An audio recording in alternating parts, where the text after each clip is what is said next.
बिस्मिल्लाहिर्रहमानिर्रहीम अस्सलाम वालेकुम जनाब। स्टोरी मैंने एक ही शेयर करनी है, तहरीक अदम एतमाद। लेकिन उस अदम एतमाद से जुड़ी हुई इतनी डेवलपमेंट्स, इतनी अहम धमाकेदार डेवलपमेंट्स पंजाब डिस्कस करना है जनाब। कि पंजाब में क्या गवर्नर राज लगा के असम्बलियों को फारिग किया जा रहा है, ये क्या तरीक़ाकार है, ये क्या विकटें उखाड़ के भागने वाली और पिच ख़राब करने और ग्राउंड ख़राब करने वाली बात। अब नियाज़ी भाग निकला है हर जगह से, अब ये भी इसको डिस्कस करना है। सुप्रीम कोर्ट से बहुत सारे लोग अपोजिशन के अब मायूस होने लगे हैं और बहुत सारी बातें होने लगी हैं। बहुत बड़े बड़े लोग, बहुत लीगल फ्रेटर्निटी बड़ी बातें करने लगे हैं। कुछ अटॉर्नी जनरल साहब के भी वो क्या गुल खिला रहे हैं। कुछ ये भी जो मैंने थंबनेल पे लगाया है सोशल मीडिया पे कि जनाब कौन से जज साहब की कोई बेटी हैं जो बहुत बड़े ओहदे पर इमरान नियाज़ी ने लगाई हैं, तो ये क्या चक्कर है, इसके बारे में भी बात करेंगे। और दूसरा भी कुछ इस तरह की सूरत हाल है। अभी अलीम ख़ान साहब ने एक प्रेस कॉन्फ्रेंस की है, उस प्रेस कॉन्फ्रेंस ने उसने कप्तान के बखिए उखेड़ के रख दिए हैं, इमरान नियाज़ी के परखचे उड़ा के रख दिए हैं। हमज़ा शहबाज ने प्रेस कॉन्फ्रेंस की है। मैं आम तौर पे हमज़ा शहबाज साहब की प्रेस कॉन्फ्रेंस से बहुत कम मुतमईन होता हूँ और कन्विंस होता हूँ, और ये प्रेस कॉन्फ्रेंस मुझे बहुत अच्छी लगी है। बहुत कन्विंसिंग किस्म की हमज़ा शहबाज ने ये प्रेस कॉन्फ्रेंस की है, उस पर बात करेंगे जनाब। और तलत हुसैन साहब ने भी एक ट्वीट किया है, और वो ट्वीट मैं आपको सबसे पहले पढ़ के सुनाता हूँ क्योंकि सबसे पहले मैं इसी इशू पर आना चाहता हूँ। तलत हुसैन साहब कह रहे हैं कि जनाब ये अटॉर्नी जनरल किसका बंदा है भाई, इसको किसने लगवाया था, ये किससे मिलता है, किसकी सुनता है। कल जब फैसला आया तो ये ना कहना पहले बताया नहीं था। अभी एक बाखबर ज़रिए ने ये पैगाम भेजा है जी, ये पैगाम मुझे भी भेजा है जी, बिल्कुल। ये मैं इस वजह से तलत साहब का ट्वीट कर रहा हूँ कि ये चीज़ ऐड हो जाए मज़ीद उसमें। ये पैगाम मुझे भी भेजा है, बहुत ही बाखबर ज़रिए ने भेजा है, और यही कहा है कि मुझे तो खैर उन्होंने नाम भी बताया है, ये किन का बंदा है मुझे कहने में कोई यार नहीं, क्योंकि कोई बताता है ज़रिया तो अगर वो मना नहीं करता तो मैं नहीं, वो कहते उन्हीं का बंदा है जो इधर से उधर गए हैं, इनको तो लगवाई उन्हीं ने था।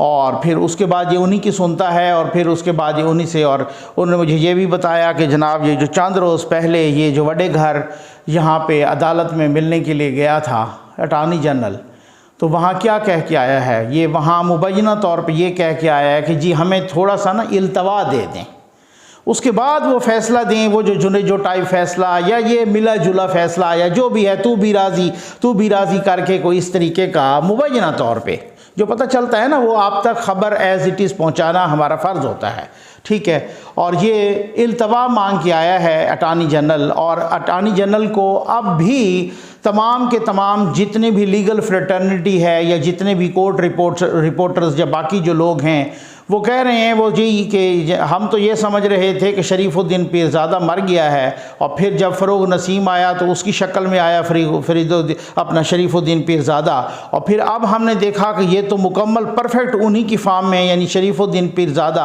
अटॉर्नी जनरल खालिद जावेद की शक्ल में ज़िंदा होकर आया।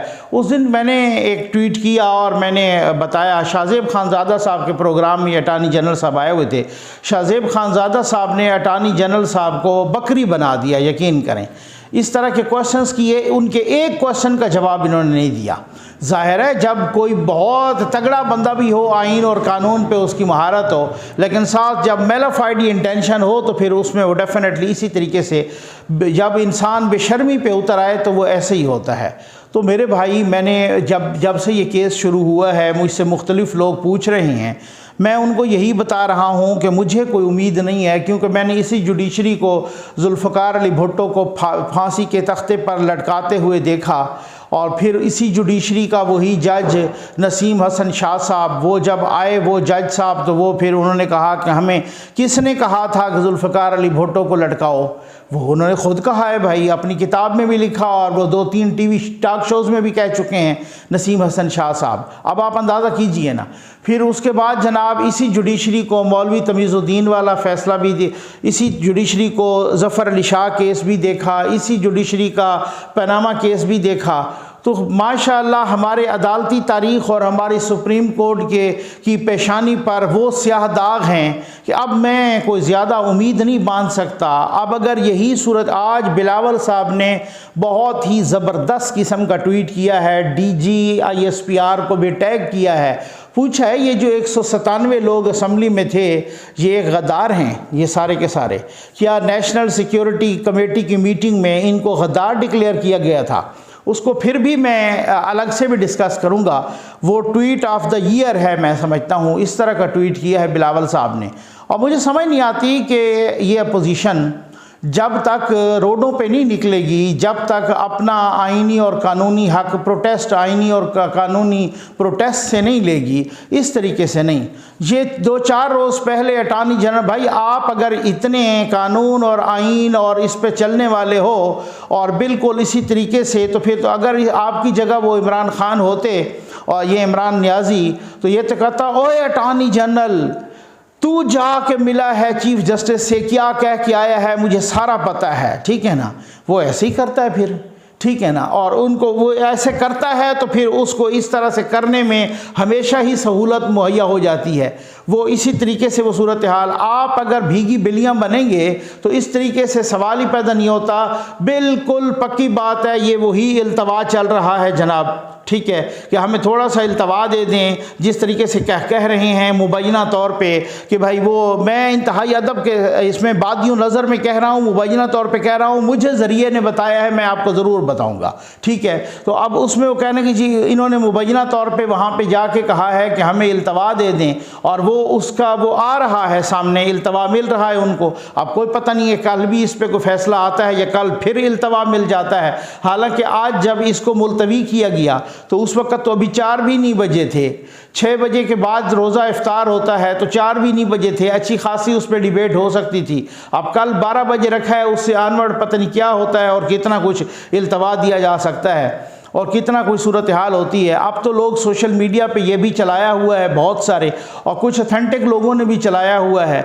और इस चीज़ को अथेंटिक से मुराद ये है कि उसके अच्छे खासे उनके फॉलोअर्स भी हैं, और बहुत सारे लोग इस तरह से वो चला रहे हैं कि ये साहर बंदियाल साहबा, साहर ज़रीन बंदियाल, ये इनको जो है ना वहाँ पे पैमरा में कंप्लेंट, लीगल कंप्लेंट सेल में लगाया गया लाहौर में। और ये तो खैर मैंने फवाद चौधरी साहब का एक क्लिप भी देखा, जब उन्होंने लगाया तो वो एक प्रेस कॉन्फ्रेंस कर रहे थे। ये गालिबन जुलाई 2021 की बात है, यानी पिछले साल ये लगाया, अभी कोई 6-8 महीने हुए हैं। और कहते हैं कि बहुत ही भारी तनख्वाह पे लगाया, और कहते हैं कि जनाब ये एक तरीके से उनको मेरिट की धज्जियाँ उड़ा के लगाया। और अब लोग कह रहे हैं सोशल मीडिया पे, मुझे नहीं मालूम, मैंने कोशिश की 2-4 लोगों से पूछने के लिए भी, या तो उन्होंने एहतियातन नहीं बताया, आप लोगों को मालूम होगा, ज़बान ज़द आम है कि जनाब वो जस्टिस उमर अता बंदियाल साहब की बेटी हैं साहर ज़रीन बंदियाल साहबा, वो उनको लगाया है। तो मेरा नहीं ख्याल, मैं आम तौर पे जब PTI के वर्कर्स को कहता हूँ कि आप इस तरीके से इल्ज़ाम ना लगाया करें, तो उसी तरीके से कोई नून के वर्कर या कोई और भी कोई सहाफ़ी हैं या जो भी हैं उस तरीके से मैं कहूँगा। लेकिन एक बात ये है कि ये इस तरह की बातें क्यों हो रही हैं, ये इस वजह से कि ये उन चीज़ों को जन्म दे रही हैं जो वो डिले है, जिस तरीके से आप देखें, मैं तो नहीं कह रहा, मैं तो इस तरह से, अभी मैं देख रहा था हामिद मीर साहब का प्रोग्राम, उसमें जस्टिस रिटायर्ड नासरा इकबाल साहबा, जो अल्लामा इकबाल साहब की बहू हैं, वो भी आई हुई हैं। और उस हामिद मीर साहब के प्रोग्राम में, उसमें आज़म नज़ीर तारड़ साहब हैं, और उसमें जनाब वसीम सजाद साहब। बस अब चलो आज़म नज़ीर तारड़ साहब को तो आप ये कह लें कि वो तो नून के हैं, सेनेटर हैं, लेकिन वकील तो बहुत पाए के हैं वो भी। लेकिन जो जहाँ तक एक वसीम सजाद साहब का ताल्लुक़ है, अब उनका भी आप देख लें, वो चेयरमैन सेनेट भी रहे हैं, लेकिन वो एक आईनी माहिर हैं, बहुत बड़े माहिर हैं और बहुत बड़े वकील हैं सुप्रीम कोर्ट के। वो भी यही कह रहे हैं कि जो स्पीकर की रूलिंग है वो बिल्कुल गैर आईनी है।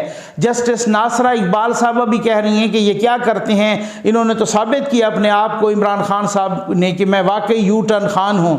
तो वो भी कह रही हैं कि स्पीकर की जो रूलिंग है ये गैर आइनी है। हामिद खान साहब भी कह रहे हैं कि ये गैर आइनी है। इसी तरह से सलमान अकरम राजा भी कह रहे हैं कि ये गैर आइनी है। ख्वाजा हारिस भी कह रहे हैं कि ये गैर आइनी है। एतजाज़ एहसन साहब तक कह रहे हैं कि ये गैर आइनी है। इतने इतने स्टालवार्ड, इतने इतने बड़े बड़े नाम, इतने इतने वो नाम जिनको कानून और आइन में वली समझा जाता है, उस्ताद समझा जाता है, उनके चैम्बर से पता नहीं कितने, यूँ समझ लें कि 20 जजेस निकले हैं हामिद खान साहब के चैम्बर से। अब आप अंदाज़ा कीजिए कि फिर उस हिसाब से जो है ना, जो ये कह रहे हैं, तो क्या इनको कानून और आइन का पता कोई नहीं है? ये कोई सारे के सारे को नून लीग के थोड़े हैं जो इतने बड़े बड़े नाम कह रहे हैं कि स्पीकर की ये जो रूलिंग है ये गैर आइनी है और ये तो रूलिंग दे ही नहीं सकता था। और इसी तरीके से असम्बली तोड़ना भी गैर आइनी है, क्योंकि असम्बली तोड़ने की एडवाइस तो वो दे ही नहीं सकता, क्योंकि जब एक दफ़ा वो वोटिंग होगी तब उसके बाद सिलसिला ख़त्म होगा, वोटिंग से पहले तो इस तरह से हो नहीं सकता। तो फिर क्या जजेस के लिए कि ये बहुत बड़ी कोई रॉकेट साइंस है? माज़रत के साथ, ये कोई रॉकेट साइंस नहीं है। ये सिर्फ अगर इस तरीके से ये सूरत हाल होती है, अब आप अंदाज़ा कीजिए कि अगर बिलफर्ज, ये वही बिलावल साहब वाली बात है कि अगर ये ऐसा हो जाता है कि अगर ये अपोजिशन के ख़िलाफ़ फैसला जाता है तो फिर क्या होगा, फिर क्या सूरत हाल हो? फिर 197 जिनके बारे में रूलिंग दी गई कि ये गद्दार हैं और ये दुश्मन के एजेंट हैं, तो क्या इसका मतलब ये है कि वो इलेक्शन लड़ने से फारिग हो जाएंगे? ये तो इतना बड़ा आइनी बहरान हो जाएगा। और मेरी इतला के मुताबिक इस वक्त आज मौलाना साहब ने भी खरी खरी सुनाई है, मौलाना फजलुर रहमान साहब ने, उन्होंने कहा है कि ये सारे एक दूसरे की मदद कर रहे हैं। पता नहीं उनका इशारा किन सारों की तरफ था। और मैं समझता हूँ कि जनरल बाजवा साहब को चाहिए कि वो जिस तरह से उन्होंने कहा न्यूट्रल हैं, नो डाउट मुझे मालूम है कि वो न्यूट्रल हैं, लेकिन जनरल बाजवा साहब को चाहिए कि वो इन चीज़ों को कंट्रोल करें। वो बहुत सारी चीज़ों के गार्डियन भी हैं, वो उन पर कानूनी और आइनी जिम्मेदारी भी है कि अगर जब इंतशार फैल रहा हो, जब फसाद फैल रहा हो, जब मुल्क अदम इस्तेकाम की तरफ जा रहा हो, हुकूमत न वफाकी बची हो न पंजाब की बची हो, कुछ भी ना हो, तो ये उन पर जिम्मेदारी आयद होती है, अखलाकी भी, कानूनी भी, हर किस्म की आइनी भी जिम्मेदारी आयद होती है कि वो इन चीज़ों को सही करें। भले उसमें वो मुशगाफियाँ बहुत सारी हैं, वो एहतियात के साथ करें, लेकिन चीज़ों को क्या और हम फर्दर चीज़ों को बर्बादी की तरफ जाते हुए देखेंगे। ये भी की बात है कि ख़ुद तो कह रहे थे इमरान नियाज़ी कि जी वो ये जो ले आए हैं मेरे ख़िलाफ़ अदम एतमाद, तो मैं तो दुआ कर रहा था, ये तो मेरी अल्लाह ने दुआएं सुन ली हैं और ये तो मेरी अल्लाह ने दुआएं कबूल की हैं, इनकी तो गर्दन मेरे हाथ में आ गई है और ये मैं तो दुआएं कर रहा था कि ये मेरी दुआ असल में कबूल हुई है, जिसकी वजह से ये तहरीक अदम एतमाद आई है। अब मैं देखूंगा इनके साथ। फिर उसके बाद उन्होंने कहा है वो साजिश है, इंटरनेशनल साजिश है। तो ये आपकी दुआ कबूल हुई थी या इंटरनेशनल साजिश थी? यूथियों ने उस वक्त भी तालियां बजा दी और जब उन्होंने कहा इंटरनेशनल साजिश है, यूथियों ने उस वक्त भी दाद दे दी। यूथिया दुनिया जहान की ऐसी मखलूक है जो मेरी समझ में नहीं आई। यकीन कीजिए यूथिया का अकल से ताल्लुक ही कोई नहीं है। खान कहता है कि अगर इधर मुंह करके नमाज पढ़े तो यूथिया उस वक्त भी तालियां बजाता है, और इमरान नियाजी कहता है इधर मुंह करके तो यूथिया उस वक्त भी वाह वाह दाद देता है। यूथिया को बहुत ही अजीब मखलूक है। आज जनाब वो, अब मैंने सुना है कि पंजाब में भी जो है ना वो गवर्नर राज लगा के असम्बली तोड़ने की तैयारी है। अभी मैं देख रहा था हमजा शहबाज साहब ने, ये मैं अलीम खान की प्रेस कॉन्फ्रेंस पे आता हूँ, जो बखिए अलीम खान ने उधेड़े हैं ना, उसके आप यकीन कीजिए कि आप हैरान रह जाएंगे। हमजा शहबाज साहब ने कहा कि जी उस दिन हमारे पास जो मेंबरान थे वो थे 199 हमारे पास, और हमने गिने हैं, बाकी लोगों ने भी गिने हैं। इन्होंने जब देखा कि इनके मेंबरान तो ज़्यादा हैं तो ये हमारे डेस्कों पे आके इन्होंने शोर शराबा किया और उनको खींचत आनी शुरू कर दी। खैर ये तो परवेज़ इलाही ने भी बाहर आके माना है कि जी हमने उनको कहा कि आप इधर आएँ, आप उधर कैसे बैठ सकते हैं, आप आपको जगह डाकू लगे हैं, आपको लगे तो हैं खैर, क्योंकि आपको तो इमरान खान ने भी पंजाब का सबसे बड़ा डाकू कहा था, तो आपको जगह डाकू लगे हो कि आप उनको कह रहे हो कि जी आप उधर से आओ, हमको खींच के उधर लाना चाह रहे थे। तो फिर उसके बाद क्या हुआ, वो तो उधर हंगामा हो गया। अच्छा, फिर उसके बाद अपोजिशन वालों जो जीतना चाह रहा होता है ना और जीत रहा होता है, जिसके पास नंबर पूरे होते हैं, वो बड़े ही इत्मीनान से बैठे होते हैं। फसाद वही करता है, रोंदी वही करता है जो हार रहा होता है, वो रोंदी करता है और वो सारी गेम को पलटा रहा होता है असल में, ठीक है ना। जो जीत रहा होता है वो बड़ा तहम्मुल से होता है। इधर हमने उस दिन भी देखा कौमी असम्बली में अपोजिशन जीत रही थी तो बड़ी तहम्मुल से बैठी, चाहे उन पर आवाज़ें कसी गई, चाहे नारे लगाए गए। यहाँ पंजाब असम्बली में भी ऐसा ही हुआ कि हमजा साहब कहते हैं कि हम बैठे थे 199 लोग। अच्छा, मैंने समझा इनके पास 187-88 होंगे, लेकिन उनके पास 199 लोग थे। मैंने एक न्यूट्रल सोर्स से भी पूछा तो उन्होंने भी मुझे 198 बताए थे। अच्छा, एक बंदा फिर कोई आ गया होगा, तो वो 199 लोग थे, इनको 186 चाहिए थे। वो कहते हैं हमारे साथ बैठे थे और इन्होंने किसी न किसी तरीके से उस हंगामे को बुनियाद बना के जनाब और असम्बली का इजलास मुलतवी कर दिया। और हम तो उधर ही बैठे। फिर वो कहते हैं कि इन्होंने लाइटें बंद कर दी, इन्होंने AC बंद कर दिए, इन्होंने अंधेरा कर दिया, इन्होंने जनाब वो रोज़े थे, रोज़ेदार थे लोग, उनको जो इस तरीके से कैसे कैसे उन्होंने फ़र्श पे बैठ के और वो वज़ू किया और जिस तरीके से कहते हैं कि इनको तकलीफ पहुंचा सकते थे वो उसी तरह से किया।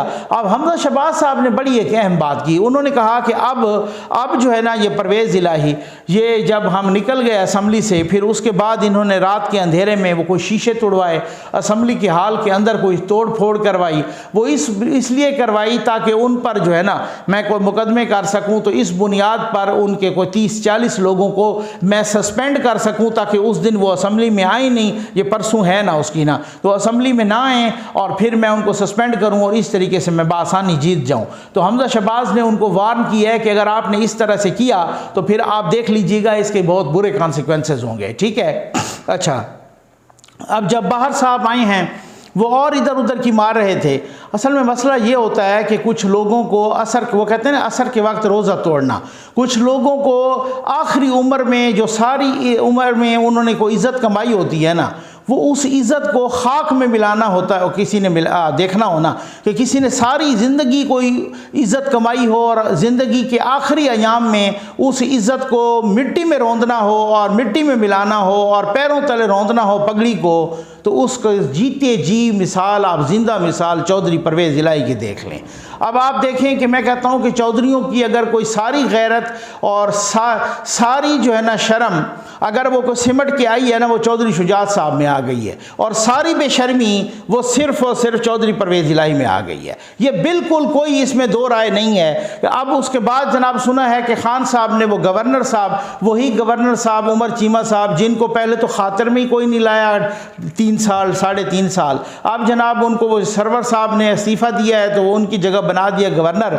अब उनको बुलाया आज खान साहब ने और बताया जा रहा है कि ये उनसे असम्बली तोड़वाना चाह रहे हैं, यानी उधर से भी भागने का प्लान है। अब सुना है कि खान साहब कल जा रहे हैं लाहौर, और जब वो लाहौर वहाँ पे जाएंगे तो वो फिर इसी तरीके से उनको, यानी कि वो असम्बली तोड़ने का प्लान है, और ताकि ना रहे बांस और ना बजे बांसुरी, वो असम्बली तोड़ दो ताकि उनको वैसे भी, अब उनकी तो असम्बली अपनी तो उसने खुद तोड़ दी है, उनको वैसे भी कोई परवेज़ इलाही से खैर से वो तो नहीं है। उन्होंने कहा मैं क्यों, उन्होंने तो मेरी तो मदद कर नहीं सके यहाँ पर, तो मैं क्यों खाम खा जो है ना, मतलब इस तरीके से, तो वो अब ना तो उनको परवेज़ इलाही में को ख़ास इस तरीके की कोई वो रह गई है दिलचस्पी, वो कहते हैं और असम्बली तोड़ो जान छोड़ो, उधर भी ऐसा ना हो फिर नून की हुकूमत आ जाएगी, और फिर जब आ जाएगी तो फिर तो ये असम्बली नहीं तोड़ेंगे, जहाँ तो हमने असम्बलियाँ तोड़ दी हैं। तो हो सकता है कि आप सुने कि आज कल में या परसों सुबह या कल शाम तक असम्बली टूट भी जाए वो पंजाब वाली। तो ये नियाज़ी साहब भाग रहे हैं। अब हिम्मत है और कोई गैरत और शर्म है ना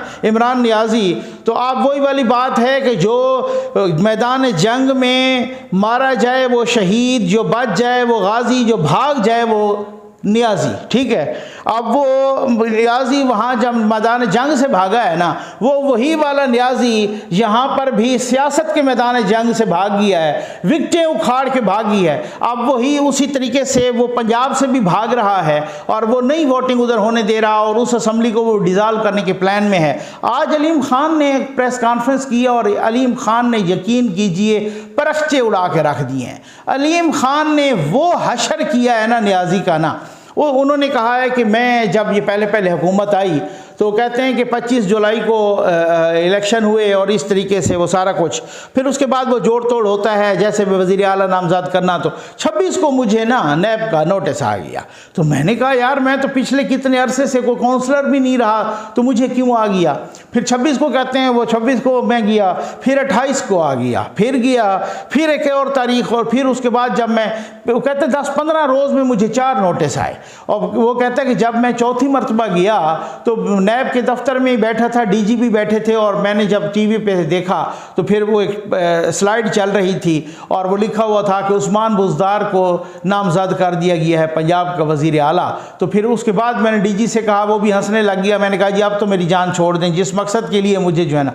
कहता फिर उसके बाद 6-8 महीने के बाद फिर आवाज़ें आईं, मैं आ गया, फिर आवाज़ें आईं कि जनाब जो है ना उस्मान बुज़दार को तब्दील किया जा रहा है। फिर इनको शक पड़ा कि शायद ये साजिश कर रहा है। फिर मुझे नैब के हवाले कर दिया और पूरे 100 दिन मैं नैब की कस्टडी में रहा। फिर उसने उस्मान बुज़दार के भी अलीम खान ने वो परखचे उड़ाए, वो बखिए उधेड़े।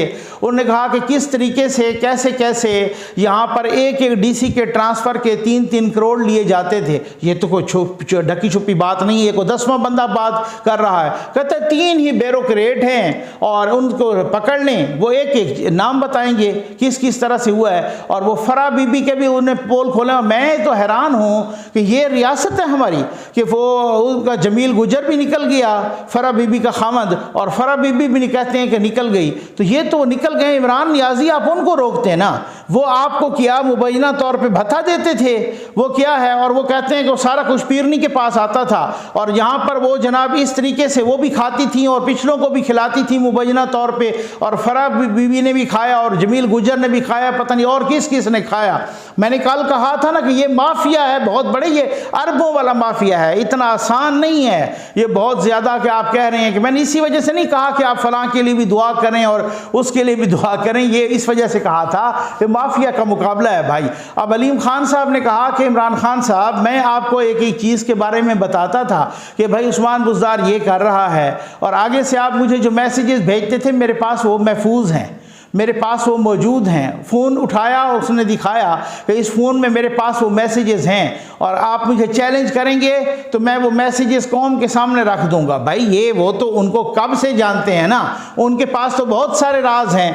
कुछ इसी तरह के राज हमें अकबर असबाबर बताया करते हैं, जवाद अहमद जवाद साहब बताते हैं, और लोग बताते हैं बहुत सारे। तो इसी तरह के तो राज हैं कि वो जनाब क्या इसमें क्या सूरत हाल है। खैर अब उन्होंने कहा कि जनाब अब उसके बाद वो परवेज़ इलाही पे भी आए। और हाँ एक बात बड़ी अहम कर दी, उन्होंने कहा कि इमरान खान साहब आप मेरे साथ ज़रा मुनाजरा कर लें और मेरे साथ ज़रा आपको मैं चैलेंज देता हूँ, टीवी पे बैठ के आप आएँ ज़रा मुनाजरा करें, और उस मुनाजरे में मैं आपको बताऊँगा अगर मैं झूठा साबित हुआ तो मैं सबके सामने अपने आप को गोली मार दूँगा, नहीं तो आप हिम्मत कीजिएगा। वो तो खैर नियाजी ने पहले भी कहा था कि मैं IMF के पास गया तो ख़ुदकुशी कर लूँगा, ख़ुदकुशी तो उन्होंने की नहीं है, ठीक है ना, वो तो वैसे ही यू टर्न लेते रहते हैं। तो अब अलीम खान ने कहा है कि ये आपको 183 या 84 लोगों में PTI के कोई नहीं मिलता था वज़ीर आला, आपने पंजाब के डाकू को वज़ीर आला बना दिया। सिर्फ अपने आप इतने सस्ते में बिक गए हैं कि आपने सिर्फ 5 वोट लेने के लिए, जिसमें से भी आपको 3 मिले हैं और वो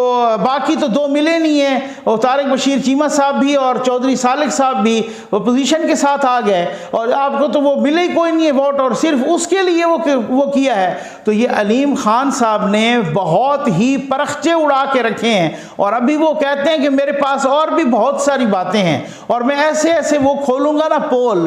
और इससे पहले कल चौधरी सरवर साहब ने भी क्या पोल खोले हैं। तो ये खान साहब आप देखिएगा, आपने जो आइन और कानून के साथ खिलवाड़ किया है ना, और मजीद फर्दर खिलवाड़ भी आप किन के बाजू और किन के कंधे पकड़ के आप कह रहे हैं कि शायद मैं कर लूँगा। अभी आपको बहुत सारे सरप्राइज भी मिलेंगे, और शायद आपका ये आलम हो कि वो फिर वो साहब जो चाह रहे हैं कि किसी तरीके से मैं इनको इसी तरीके से पकड़ के कहीं ना कहीं किनारे लगाऊं, क्योंकि हो सकता है कहीं मेरी दाल गल जाए।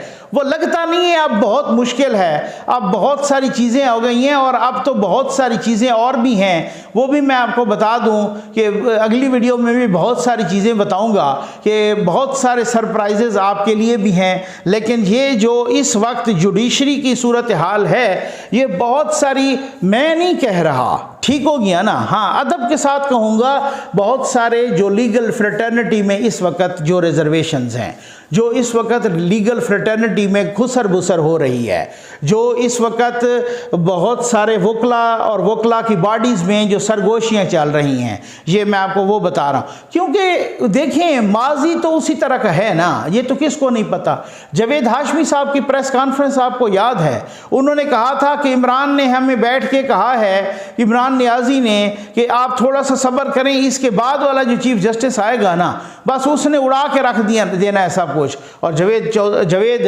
हाशमी साहब की, मखदूम जावेद हाशमी साहब की एक एक बात फिर सच नहीं साबित हो गई पनामा में। आपने देख नहीं लिया किस तरीके से सच साबित हुई है। उसके बाद वाला जो चीफ जस्टिस आया तो उसने किस तरीके का क्या बिहेव किया। तो वो सारी चीज़ें, ऐसा नहीं होता सारी चीज़ें हवा में होती हैं, उसमें बहुत सारी चीज़ों में बहुत हद तक सदाकत भी होती है। अब आप इसको कानून की ज़बान में कहें तो कहेंगे कि मुबैना सदाकत होती है, चलो मैं इसी तरह से कह देता हूँ, लेकिन चीज़ें बहुत सारी। अब अगर कल को जुडिशरी इसको लटकाए या कल को अगर कोई मिला जुला फैसला दे कि जी अब ये हो गया है, क्योंकि अटॉर्नी जनरल जाके मिले हैं, उन्होंने कहा कि आप हमें थोड़ा सा और कुछ भी ना करें, उसके बाद फैसला दें, हमें थोड़ा सा इल्तवा दें ताकि हम जो है ना कोई काम कर सकें।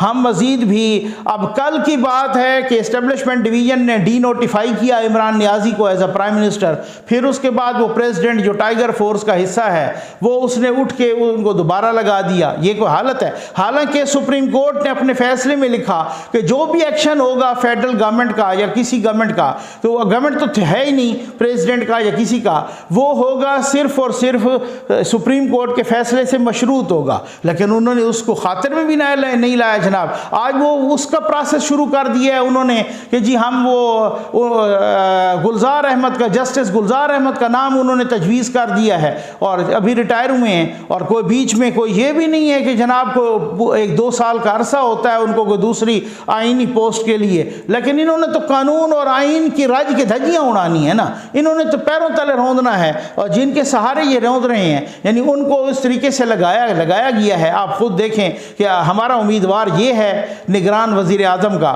शहबाज शरीफ साहब ने तो कहा है मैं तो बिल्कुल इनसे मुशावरत भी नहीं करूंगा। मैं क्यों मुशावरत करूं जब एक गैर आइनी अमल हुआ है, वो पहले सुप्रीम कोर्ट से फैसला होने दें। लेकिन मैं आपको कहता हूं कि आप ज़्यादा खुश ना हो अपोजिशन को कि कोई बिल्कुल ऐसा फैसला आएगा कि ये सारे इक़दामात को उड़ा देगा। मुझे बादियों नज़र में ऐसा लगता नहीं है, ठीक है ना। आपको समझ आ जाएगी इस चीज़ की with the passage of time कि आप कहें कि वो सारे, क्योंकि पूरी की पूरी लीगल फ्रेटर्निटी और बहुत बड़े बड़े नाम मैं आपको कह रहा हूं ना कि जिनको आइन और कानून में, कानून की किताबों में पीर समझा जाता है, इतने बड़े बड़े नाम, वो भी ये कह रहे हैं कि स्पीकर ने इस तरीके से 2 डिप्टी अटॉर्नी जनरल अपना इस्तीफ़ा दे गए हैं कि इस तरीके की गैर आइनी हरकत हुई है। तो क्या अटॉर्नी जनरल को नहीं पता? ये कैसे हो सकता है? इतने बड़े बड़े वकील एक तरफ हैं और अटॉर्नी जनरल साहब दूसरी तरफ। तो भाई अटॉर्नी जनरल साहब ने सारी बेशर्मी जमा करके मुबैना तौर पर उनके अंदर जमा हो गई है। और वो जब इस तरह की सूरत हाल हो तो वो शरीफुद्दीन पीरजादा को बड़ा वकील नहीं था, वो बहुत बड़ा नाम था और बहुत बड़ा वकील था और बहुत बड़ा कानूनदान था। वो भी एक इंस्टीट्यूशन माना जाता था, लेकिन उसने ही नज़रिया ज़रूरत वही ईजाद करके दिया था और वो जस्टिस मुनीर से लेकर और ऑनवर्ड अभी तक वही जिंदा है नज़रिया ज़रूरत। जुडिशरी के मतलब मैं तो हैरान हूँ कि वो इदारा जिस पे हम बहुत ज़्यादा तनकीद करते थे, उन्होंने भी थक हार के कह दिया हम न्यूट्रल हैं। लेकिन जुडिशरी के माथे पर इतने कलंक के टीके और इतने स्याह धब्बे और दाग हैं, बजाय इसके कि जुडिशरी उनको धोती, उन दागों को मुबैना तौर पे वो उन दागों में पनामा से लेकर उससे आनवर्ड भी हमने देखा कि वो इजाफा ही करती जा रही है। अल्लाह ताला हम सब पे रहम फरमाए और अल्लाह ताला इंसाफ का बोलबाला करे, कानून और आइन का, और अल्लाह ताला पाकिस्तान पर अपना खुसूसी करम नाजिल फरमाए। तो आप देखते हैं कि क्या होता है। लेकिन उम्मीद फिर भी अच्छे की रखनी चाहिए, उम्मीद यही होनी चाहिए कि अल्लाह करे, और इंशाअल्लाह उम्मीद यही होनी चाहिए कि सुप्रीम कोर्ट ऑफ पाकिस्तान मुल्क की सबसे बड़ी अदालत है, वो मेरी आपकी सबसे बड़ी अदालत है। अल्लाह करे कि इंसाफ पर मबनी फ़ैसला हो और इस मुल्क की खैर हो। सबसे बड़ी बात यह है। उम्मीद है आपको वीडियो पसंद आई होगी। आपका बहुत बहुत शुक्रिया।